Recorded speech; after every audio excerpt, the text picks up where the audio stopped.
Hello everybody, welcome to part 5 of Steven Tries to Play League of Legends. I don't consider myself very good at playing bot lane, but I thought that I'd record a bot lane game. I've been having a lot of trouble with replays not working and becoming corrupted and playing games which don't really lend themselves to commentary anyway, so this one's actually not too bad and the replay seems to work. So I'm Caitlyn. It may not be apparent immediately, but the bot lane is Caitlyn Cass versus Lucian Vel'Koz.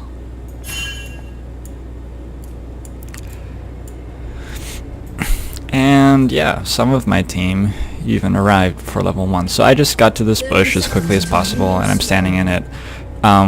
It's important to look at what's on their team to know whether it's safe to stand certain places at level 1 or not. If they have a Blitzcrank on their team, it's not safe at all for me to be standing in that bush.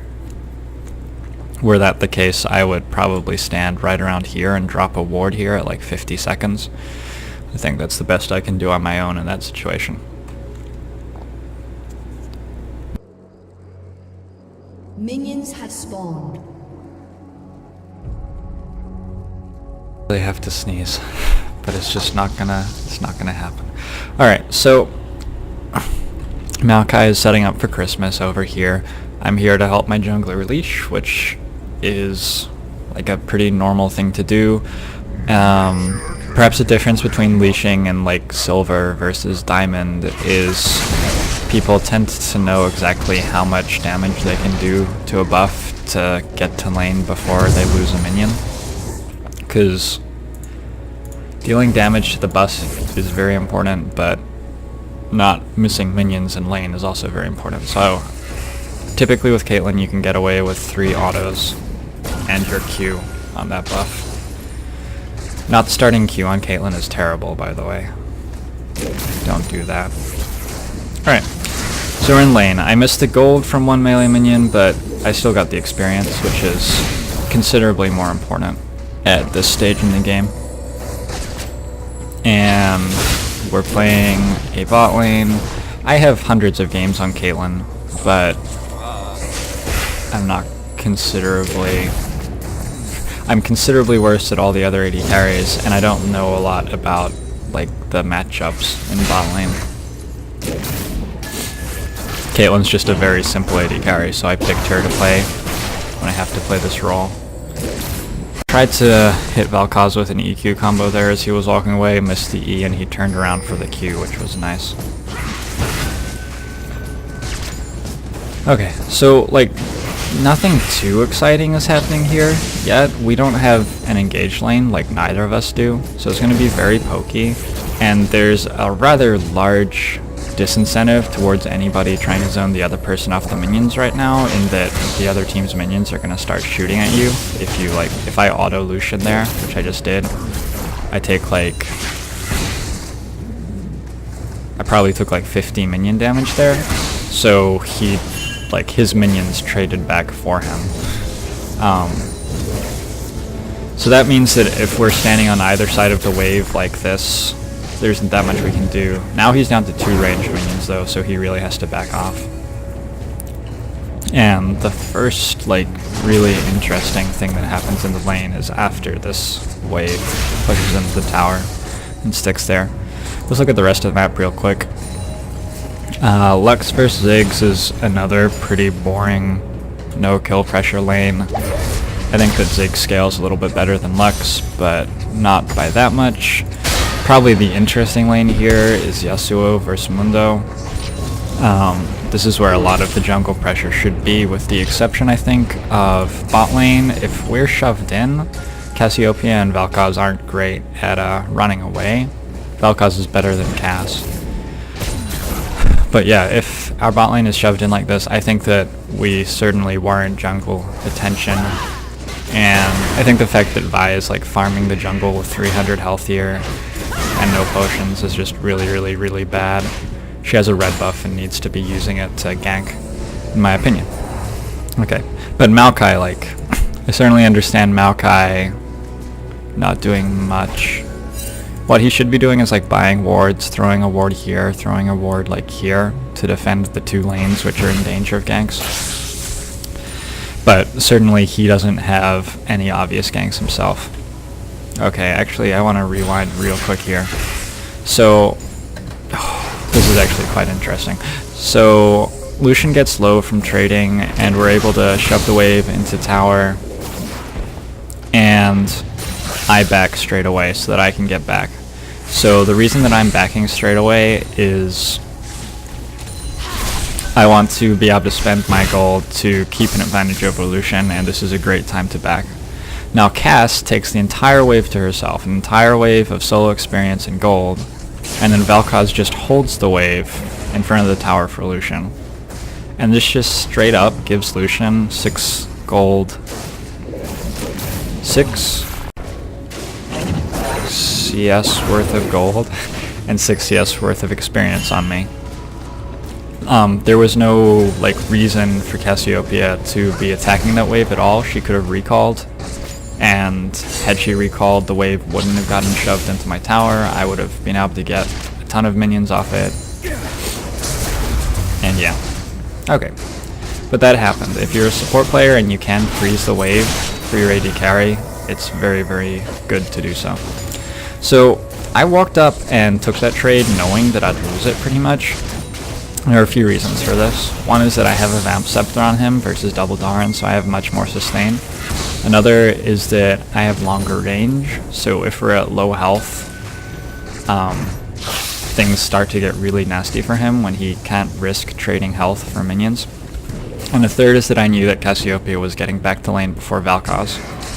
So I like overestimated myself a little bit in the trade and ended up using Summoner Heal.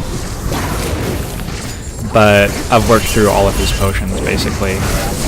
Yeah, you can see that he's up a decent amount of experience on me. Maybe not that much. Only a little bit. I was zoning him off some experience. Okay, so like manipulating the wave, a lot of people just don't understand that you can manipulate the wave, I think, or like aren't thinking about the things you can do. What I did there was I just didn't kill the last melee minion for a while. I let it stand there and hit me, and what that caused to happen was that when my wave arrived, it hit the melee minion first, got stuck there for a while, and then when it eventually got over here, it froze here instead of up in the middle. So I'm just like a little bit safer from the jungler for a while, and it cost me nothing.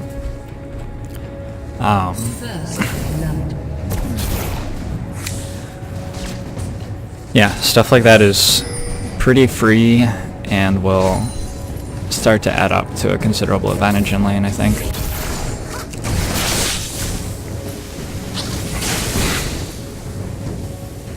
So I'm up 15 CS right now.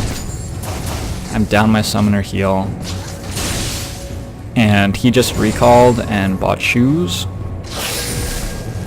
I don't really think he should have recalled there, but it's fine that he did, I guess. He didn't lose like a whole lot. He lost maybe 4 or 5 CS. Like just using your EQ on Lucian as he's walking towards you. Basically against any low range champion with Caitlyn, they're typically gonna out damage you if you're able to trade autos, but like in order to trade orders with you, they have to walk towards you, and you can just EQ them in the face. Gives you very, very favorable trades. So this is another interesting thing here. So I outrange him, and we're at a point now where minion aggro is much less significant because our champions are stronger. And so rather than just shoving the wave into tower, I can freeze it here. And it's not like a full freeze because these waves like reset evenly, so the fact that I'm taking last hits means that my wave is going to start pushing towards him, but it's making it much, much harder for him to last hit CS, like especially these ones which are dying right here. There's no way he can get to those without using mana. You saw that he was able to get it with like a Q through another minion, but that's considerably harder.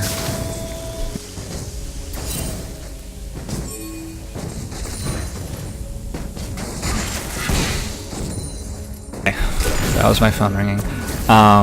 So with the Canyon minion in the wave, I sort of have to back off and let him CS again, because the Cannon minion's aggro is considerably more harmful to me than other aggro. Although I have full health, I could probably be pushing him back a bit harder. I think that sort of a bigger problem is that Cassiopeia is lowish on mana, and Vel'Koz outranges her here. But whatever, he's back to farming evenly, and we get our first gank of the lane at 10 minutes, which, like, I just think Vi is terrible. Vi has played this game very, very poorly and should have been here a lot more times. So, I don't entirely know why she isn't going. Maybe she was waiting for her ultimate or something. But we get some, like, good flashes and stuff. Sorry for the shoddy camera work. And, like, an important fact here is that I'm autoing while this happens. Vi ultimates Vel'Koz, which I don't know, she can ultimate either of us, honestly, or ultimates Cassiopeia, sorry. We're basically the same as far as our escapability after I use my E on Lucian. But the fact is that their damage is going to be focused on Cassiopeia, so I need to be autoing. And my autoing manages to get a summoner heal out of them, I'm pretty sure. With a bit of luck, I could have gotten a kill.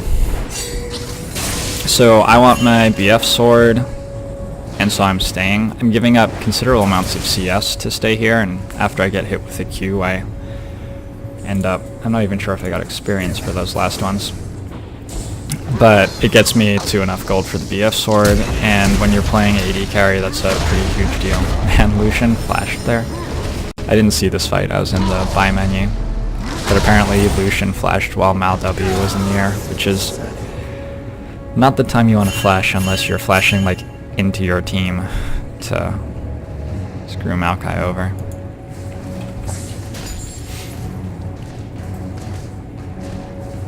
So Cassiopeia has like not bought vision and has a blasting wand, which is very, very bad.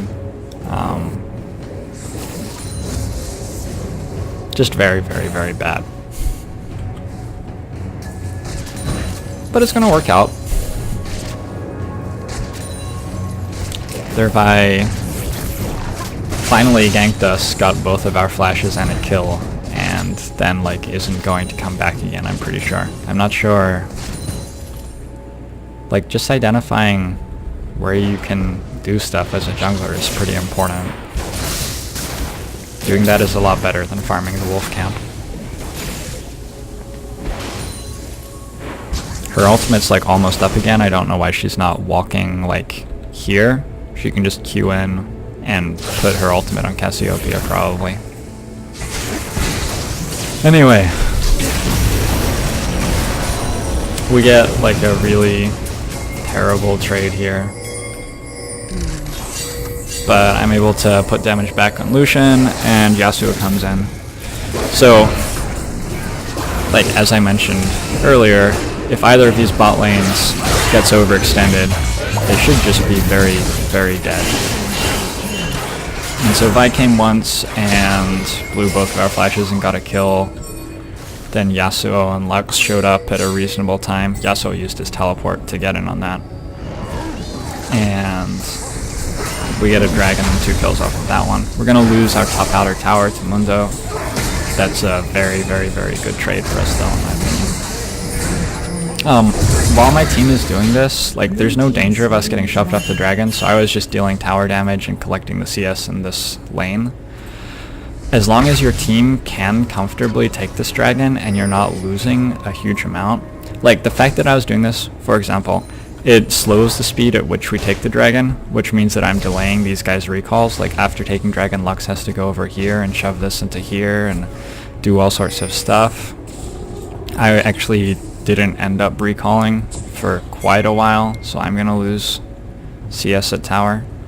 The reason that I was doing that was that I needed 1150 for my Bloodthirster, and I thought that the item breakpoint was worth that, but the fact that I didn't come and shoot the dragon with my team has like very large costs all over the map for us. So be aware when you're doing that. And honestly, it was probably a bad decision by me.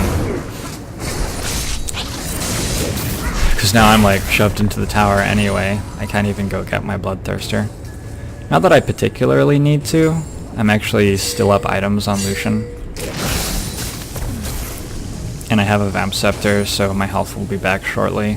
Cassiopeia just went and bought, so she's doing okay.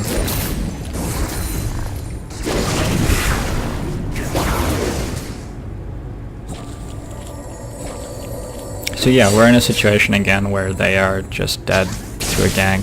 They have no wards. Somebody just walks down here. Oh, they have one ward. Okay. You just have to work out how to get around the sword and the sword to kill them, I guess. Maokai tries just walking to the lane, which is like totally fine. This is like better than him farming double golems. And I don't know where he's going. I thought that he held the lane for us here. Oh, I guess he's responding to this stuff. Why did that stuff happen? Lux just went and got blue. I don't know. It's harder to keep track of map movements when you're talking about stuff that's actually happening in the lane. So yeah, Lucian dashes forward and I just EQ him. That actually hurts my mana bar more than it hurts his, I believe. So the trade ends up about even on health, especially when you add in Cassiopeia's damage, but it is churning down my mana a little bit. It looks like we've lost our top inner to Mundo, probably from some bad rotations.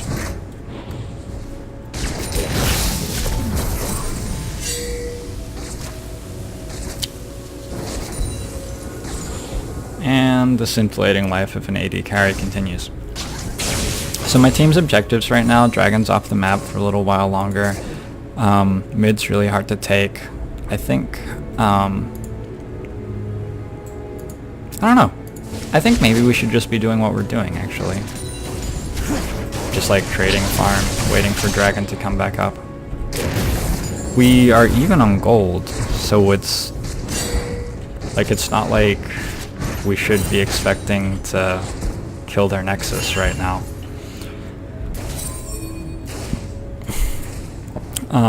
That said, Lux gets a kill on Ziggs. Although she's too low to actually do anything. Oh, I missed... Sorry. Maokai comes in for a lane gank. Which, like, is fine, but he needs to flash. He can't do this without flash, realistically. How did he knock W on that guy? Did they seriously nerf W's range that much? Doesn't actually show its range. I'm surprised that he didn't get the W off there. But yeah, probably he should have just used his next flash here.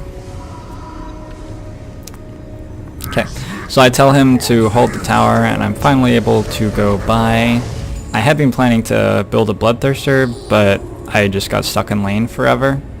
So I'm able to actually, like, I think I wait 20 gold here and buy my Infinity Edge straight up. Bloodthirster, the basic reason to build it first on Caitlyn over the Infinity Edge is that it's a big item which you can get faster than Infinity Edge because you want a Vamp Scepter first. If I didn't want a Vamp Scepter on Caitlyn, I would just be going for Infinity Edge first. God, I won't actually try to talk about AD carry itemization here, like, in whole, because there's a lot to it. I don't know why Cassiopeia is doing this. Yeah, I don't know. That was all CS that I could have gotten, and now she's like frozen the wave in front of their tower. That seemed very bad. It's like one thing to take CS from your AD carry. It's quite another to like do it badly. Anyway. I do like Bloodthirster on Caitlyn for its shield early. And I'll just sort of leave that hanging there. And maybe someday I'll be a good AD carry player and make a ton more of these videos, and I can talk more about exactly what items I like. but definitely Infinity Edge does much more damage than Bloodthirster. It's not particularly close. Alright, so stuff is happening.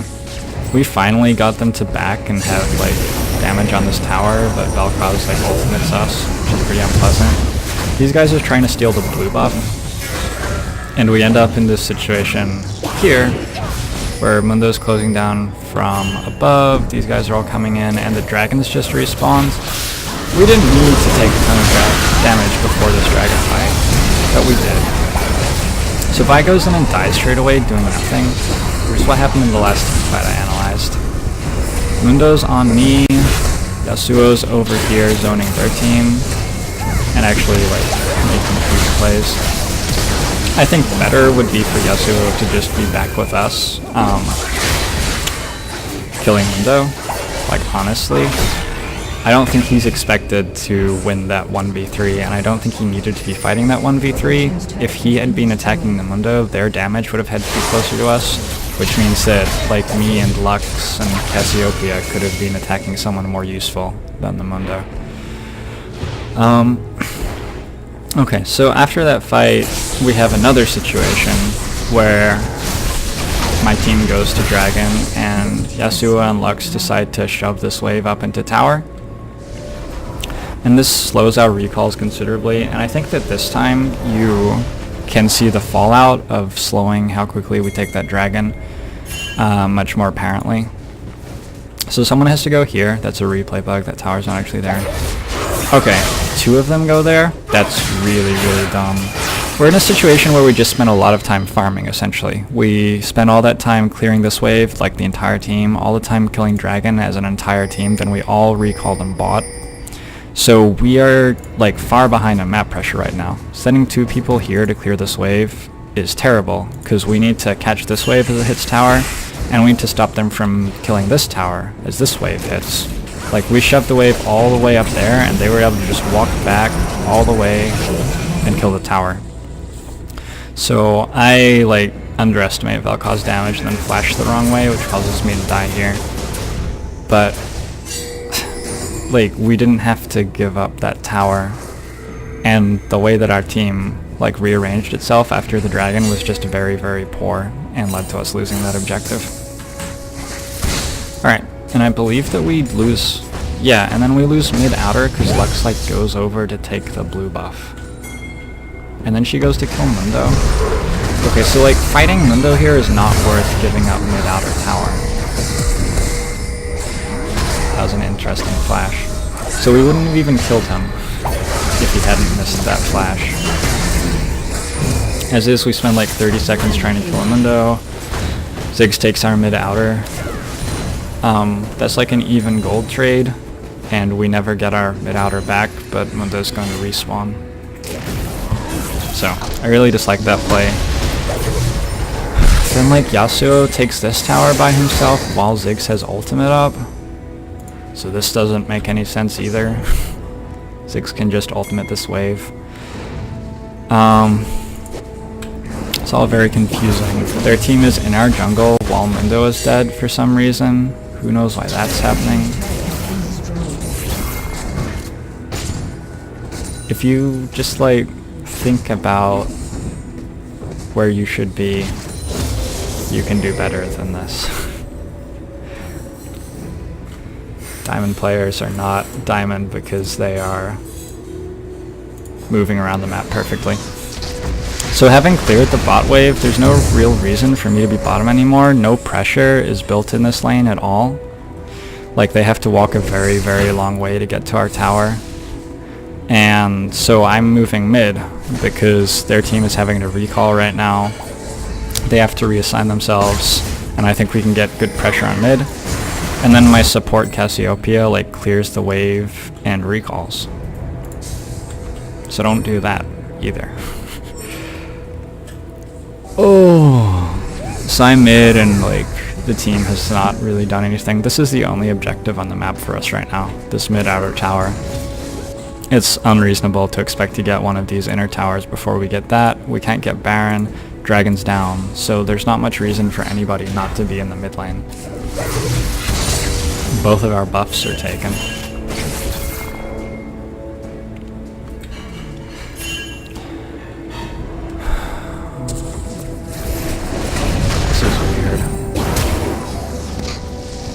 Okay, so their team all like moved into our bottom jungle for some reason, and Maokai flash engaged on a Ziggs with no damage. I don't know what's going on. I'm just clearing this wave so we can take the tower.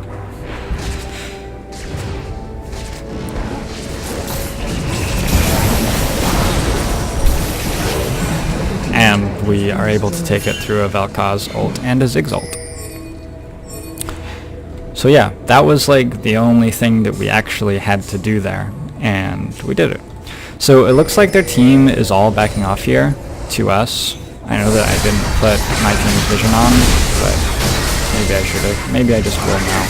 Anyway, we can take Baron very, very quickly with this team. We have a lot of Yasuo damage, a lot of Cassiopeia damage, like much more than we would have with a regular support, and very, very easy tanking with the Maokai. So we just go and take the Baron for free. There are tons and tons and tons and tons of places in any gold game where your team can take the Baron for free. And it will probably be very, very difficult to actually convince your teammates to do it. And also your teammates will probably be underfarmed compared to this game, because in this game players will tend to see us better. We've also taken a lot of towers and taken dragons as soon as they've been up, so our champions are probably stronger than champions would be in a gold game at 25 minutes, although there aren't that many kills. But yeah, even with like fairly even gold, we're able to just take the Baron for free there. And that's largely us winning the game. So after Baron we recall. I just like recalled here and my team all walked over here and recalled, which is like wasting time on an objective again. And I had to go clear out the bot wave, which I did, and now I'm mid, which is as sensible a place as any to be doing stuff here. So they like really, really don't want to fight with us. They will lose a fight with us if they fight us, because we have Baron buffed. It's like 100% certain. And they end up fighting us. So yeah, I'm going to, I think, slow this team fight down and analyze it, as well as the other ones at the end of this video, but basically I just run away and then we kill them. They thought that they could kill me, I guess, and I'm not actually... Yeah, our Yasuo has 9 kills and I have 0. So I'm not really the thing that you want to care about, and I can also deal damage from far away even if you force me out of the fight.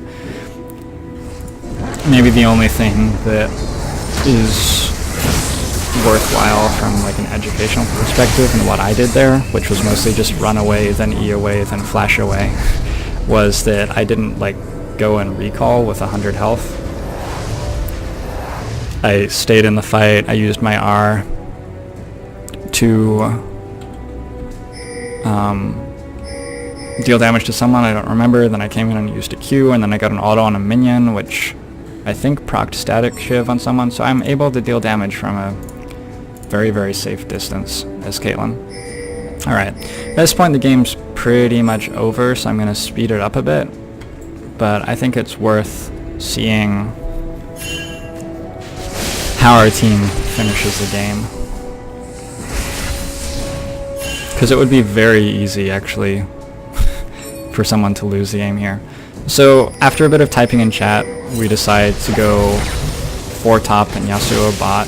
Yasuo is very, very strong, so they have a lot of trouble responding to him, and he has teleport up. I'm, like, prioritizing shooting the tower over shooting the road here. Okay, fight happens. This is a fight where we're just, like, so much stronger than them that we can walk past the towers and kill them. And they just, like, didn't respect that we were that strong. Not an interesting fight at all. Taking this tower, we're gonna take... Oh. They're respawning, so we're not trying to take the inhibitor, just like not overstaying and dying. There's no reason to, we're still much stronger. By Q's like onto a trap, so I think we could have killed her, but we didn't. Then she like comes and dies to me. This stuff is silly and irrelevant. Gonna speed it up a little bit more. Okay, so this is open. Yasuo's teleport is down, but I don't think it really matters much. He's killing Lucian under tower. Lucian shouldn't be there. There's no reason for him to think he can like oppose a Yasuo. I just shouldn't even be here. I should just be at the inhibitor probably. It doesn't matter much. So we get the top inhibitor. Yasuo is caught in the bottom tower, so we go. They get the bottom inhibitor. We're shooting at this tower. I guess we can't fast forward anymore because we're so close to the end of the game. But yeah, we distributed in a 4-1 push. Took this inhibitor. Took that inhibitor. Took this inhibitor. Killed their team. Like, the reason that we were able to finish this game so cleanly and quickly as they surrender is that we didn't all like go farm the jungle. Like none of our jungle camps are down, none of their jungle camps are down. All of our champions have been focused on like which inhibitor am I putting pressure on to take for the last 4 minutes or something. Which, given that we have a large advantage, leads to us ending the game quickly. Okay, let's take a look at this team fight a little bit better. I'm gonna pause it here. So they caught Maokai, basically. Like, caught isn't exactly the right word because, well, we killed them all, but they don't have super strong initiation other than Vi, and that's not what they used to start this fight. So like the verb I have to use is caught. Maokai just stood too close to them and now they're fighting him. This is an oddly distributed fight because Lucian's over here. He was in lane with me and my team's here. My team's on fairly low health. Gold totals are pretty much even and their team has a significant health advantage to us. Maybe interesting points of note, Vi has their blue buff instead of Ziggs for some reason. Maokai has our red buff. I do not have a buff. Lucian and I both have an infinity edge and no other real relevant items. Yasuo has his static shiv completed, but again, no other major item. And yeah. So Mundo's very tanky. He has a Sunfire Cape and quite a lot of other tank stats.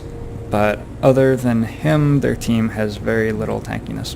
Okay, so let's roll the fight just a little bit. So we sort of have to turn around because Maokai's caught. We can't just run anymore. Vi goes in on him. It's very hard to tell what's happening here, isn't it? I believe what's happening is that Vi is ultimating Cassiopeia. So this is like a very, very constant problem that you're going to see if you're playing Vi in solo queue. And it's a reason that her build, she's gone Elder Lizard into more damage, is just absolute trash. Vi is going to, if you're ultimating the priority target, she's going to be like in the middle of our team, which she is here. She's like standing almost in melee range of our Lux and Caitlyn, who are our backline damage. And she hasn't built any health. So if she's not there, our Lux and Caitlyn have to shoot at a Mundo. That's where our damage has to go. There's nowhere else we can really put it. And Mundo's built a Sunfire Cape, a Giant's Belt, a Negatron Cloak, and Ninja Tabi. But Vi is like eagerly getting closer to us than the Mundo, and she's built Spirit of the Elder Lizard, Phage, a dagger, and shoes, and a null magic mantle. So what happens like very obviously and instantly is that Vi is going to blow up. I'm shooting Vi, Yasuo is killing Vi. Okay, so Vi's dead. She has like dealt some reasonable damage to Cassiopeia but not killed her. And her damage wasn't able to add to the damage that was being dealt to Cassiopeia. So, I think this is a constant thing that you will see happening when people play Vi. I think that it's probably why Vi is not playable on a professional level. And if you are going to try to play Vi in solo queue, I would recommend like just Ultimate Maokai. Ultimate Maokai and like walk away from him. So, because as long as our damage is shooting at Mundo, it's not that bad that your damage is shooting at Maokai at all. Maokai is going to die faster than Mundo even with Maokai's ultimate. Alright.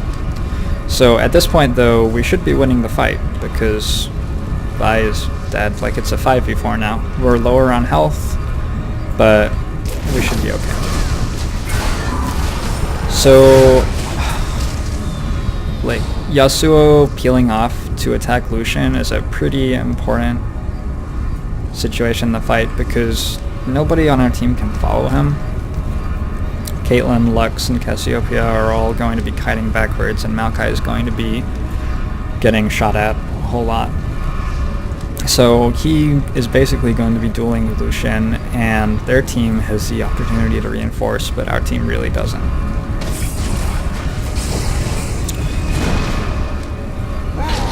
So, seeing that Yasuo's gone this way, I decide to take this route around the wall, which I think is like pretty important. We can't allow our team to be completely separated by all going this way, and these guys are going this way, which is understandable for Cassiopeia, who has 300 health, but I think maybe Lux should be trying to walk this way. I don't know though. When I was talking about the importance of having Bloodthirster on Caitlyn and the shield for the health, as an AD carry, I think that it takes a very long time in playing AD carry before you realize this, but you're not trying to never get hit as an AD carry in fights. A lot of people think that, and I remember I used to think that if an assassin tried to attack me, I would like use everything to get away from the assassin in situations where actually I could have just stood right still. Like, if Vi had ulted me there, I don't want to like E and flash away from Vi. I just want to shoot her twice and she'll die because she's in the middle of our damage. So I'm happy to walk this way, and I'm just going to be trading my health for damage as Mundo sticks to me, but I'm still far enough away from the rest of their team that the rest of their team can't kill me straight away. So Mundo's dealing damage to me. I have no idea like how that net hit. That's ridiculous. How that net missed rather. And Lucian and Yasuo are having their fight. Lucian flashes away, Yasuo is unable to kill him, and now Yasuo is pretty much on his own. So this is pretty unfavorable for us. Yasuo has sort of done what Vi did for their team. Yasuo has like put himself in the middle of all of our damage, all of their damage rather, without killing anybody. Meanwhile, Mundo is doing exactly what Mundo is meant to do.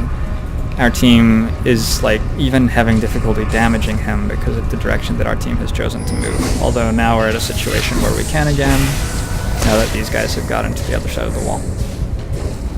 That shield misses me, which is pretty disgusting. Alright, so now we're gonna see all of our damage is killing Mundo, and Yasuo like goes Super Saiyan, kills Lucian. Oh, I have no idea what that Ziggs thinks is gonna happen when he does that.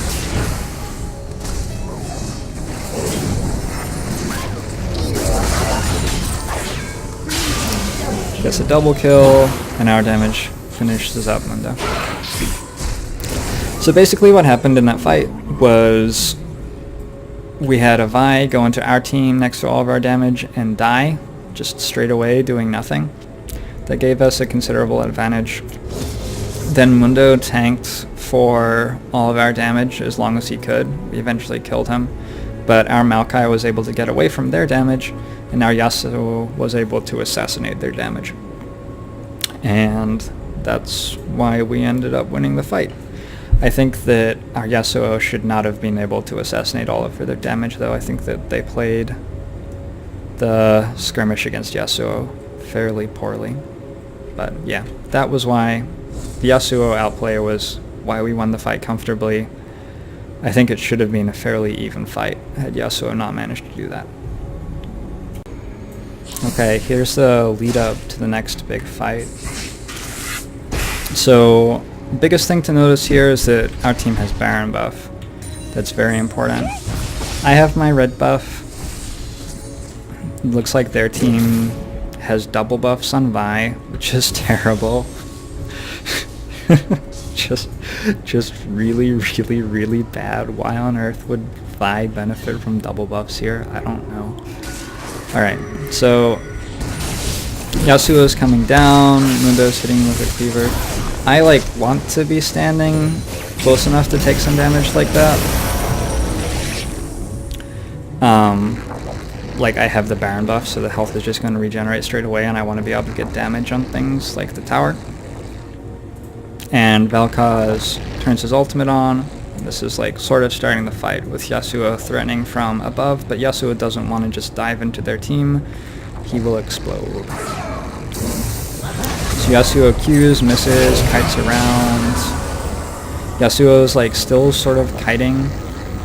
The fact that Vi doesn't ultimate Yasuo here is mind-blowing.